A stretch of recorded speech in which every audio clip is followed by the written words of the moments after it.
All right, today we're going to talk about what is quite possibly the most important investment book ever written. Seriously, it was born out of the absolute chaos of the Great Depression, but you know what? Its big ideas are maybe even more important today in our crazy nonstop market. So let's dive in.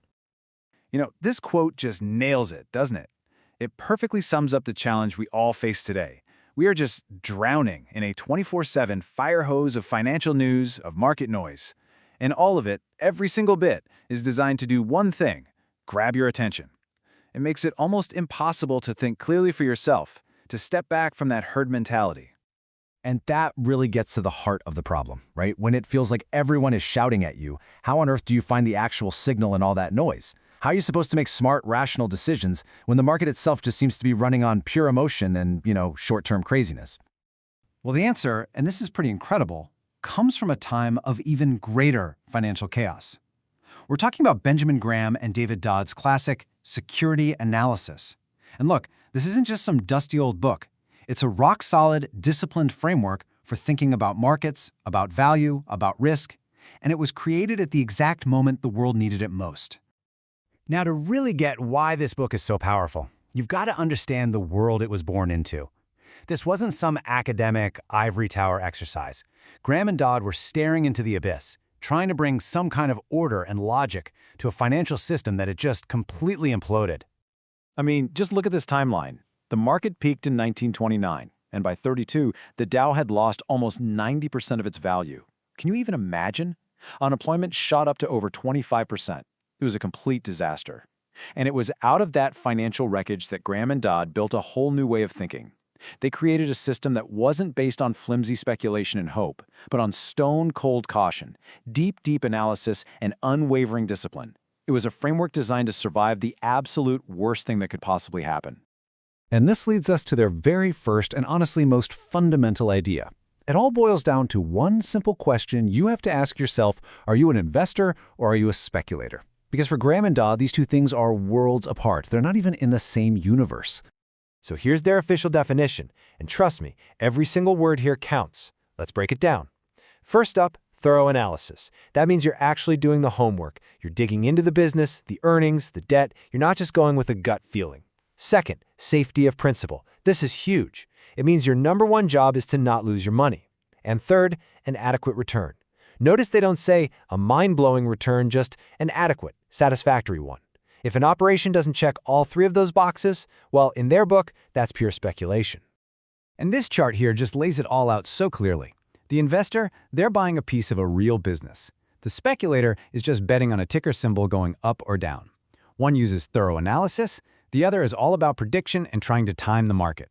The goal for an investor is protecting their capital, while the speculator is just chasing a quick profit. So it really forces you to look in the mirror and ask, okay, which column am I really in? What's actually driving my decisions? All right, so once you've really committed to that investor mindset, you're ready for the next core pillar. And this one is huge.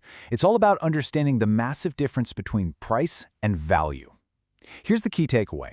The price you see blinking on the screen is often completely, wildly disconnected from what a business is actually worth. Because, let's be honest, in the short run, the market can be anything but rational.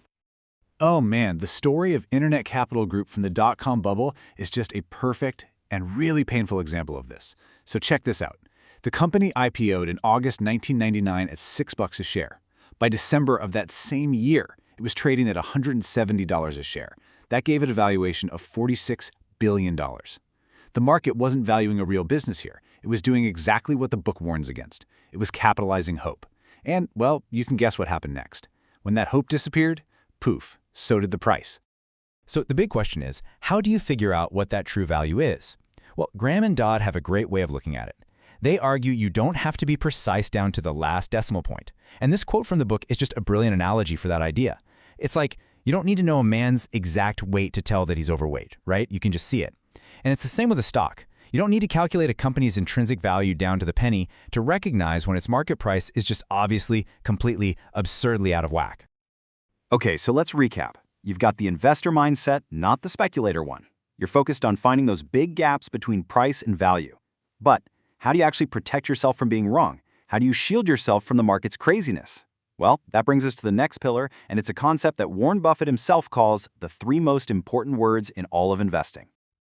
The margin of safety. That's it. This is your cushion. It's your buffer against bad luck, against your own mistakes, because we all make them, and against the insane mood swings of the market.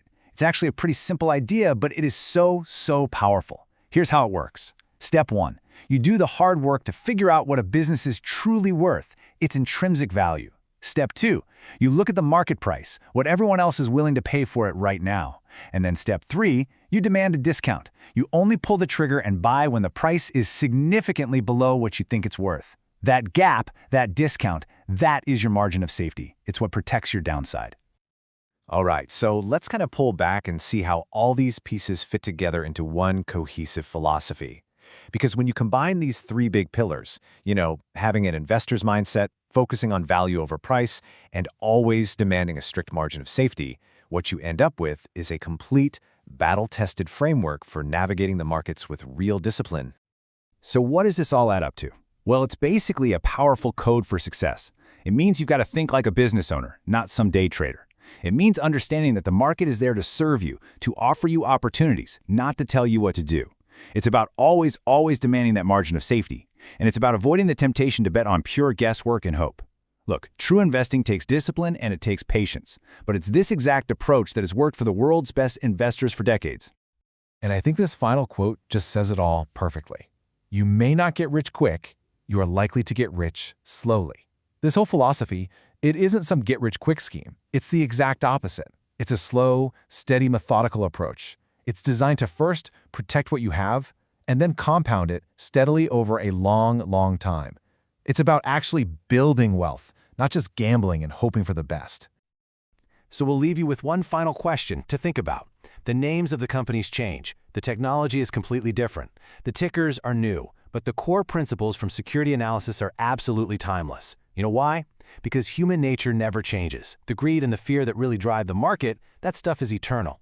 So the real question for all of us today is this. When you look out at the market right now, where do you see it capitalizing on hope instead of on real tangible value?